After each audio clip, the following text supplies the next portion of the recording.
I wasn't quite sure how I was going to do in this race. Actually, I had a little bit of an idea. You see, the day before, I did this 100-mile endurance-paced ride, and it was solo. I had in mind that I wanted to do the Zwift race today. So when I got up in the morning, I found a race that didn't have a lot of climbing in it.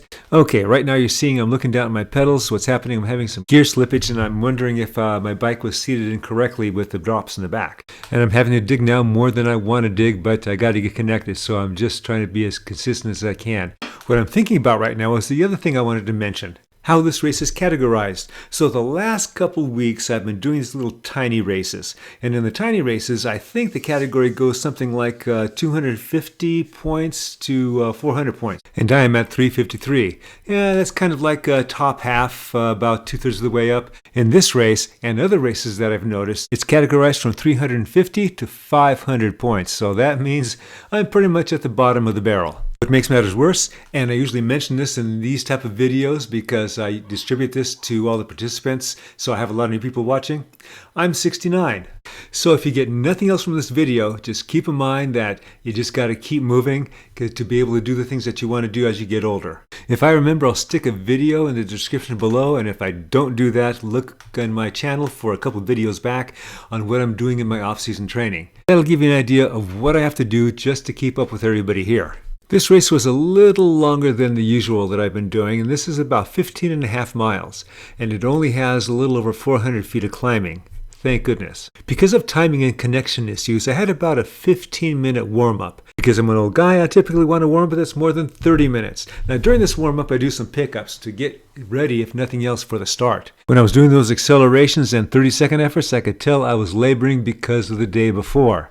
That meant that hitting my goal was going to be a challenge. What's my goal? Well, typically in these Zwift races, I want to finish in the top half. I want to finish with the front group. To have any chance of being able to do this, I had to watch my position. In other words, be right in the middle of the pack, just sucking people's wheel, and also manage my cadence. I'd have to go to a higher cadence, easier gear, just when my legs were starting to get bogged down because I was in a little too big a gear with a lower cadence. I'd go back and forth. I put myself in such a deficit trying to catch up to these guys at the very beginning, so now I'm just trying to get my breath back, so to speak. I finally did get my body to settle down, but after a couple minutes there was a breakaway, and then there was somebody chasing after that breakaway, and you can see that action happening in the insert map in the upper right hand corner. The pack is starting to pick up because they're not having any of it. I'm trying to get toward the front of the group to give myself a little bit of buffer. Now it looks like the pack is sort of reconsidering things. One of the two breakaways is starting to come back to us. Now we do have an accelerated pace, but nothing that's huge yet, at least nothing that's going to really hurt me. That rider that was coming back to us is now starting to pull away from us, and the pack doesn't like it. We are starting to get stretched out, and I'm pretty much at the back of the current pack. So the current pack, we start off with 66 riders, and I think pretty quickly, 5 of them have dropped out, so we have 61 in this pack, and of course I'm near the back. Any chance I have to move up, I take it. One rider was pulled back, and we have 1 to go, and he's got some distance out there, so now we're starting to get stretched out. You can see that in the main video, and you can see it up in that upper right hand corner. That means I'm getting stretched out. You notice I'm starting to go backwards. More people are passing me. I notice there's a river next to the road, and then I'm thinking, oh, I recognize this course. We're going to be going over the dam. I was kind of wondering why we hadn't encountered a lot of climbing yet. My heart rate isn't even hitting 130, and that's telling me that for this effort, I'm tired from yesterday. But I'm hanging on for as long as I can. I get connected with the group again, and I'm hoping these guys slow down because we caught that last breakaway. And they finally do. Just about halfway into this race, the pack starts picking things up because that dam's coming up, that dam and the dam climb, and I pretty much have reached my limit. I slow down, the others go off, and now I'm wondering, I got to finish this race. Maybe there's people I can catch. There's definitely people I can stay away from, so it'll keep my brain occupied and force me to do some work. Besides, I have to have a good story for this video. Now, I do make the gallant effort of trying to keep my power up so I can reconnect, but that doesn't last too long. If you look up ahead, you'll see a rider start to come off the back of that group.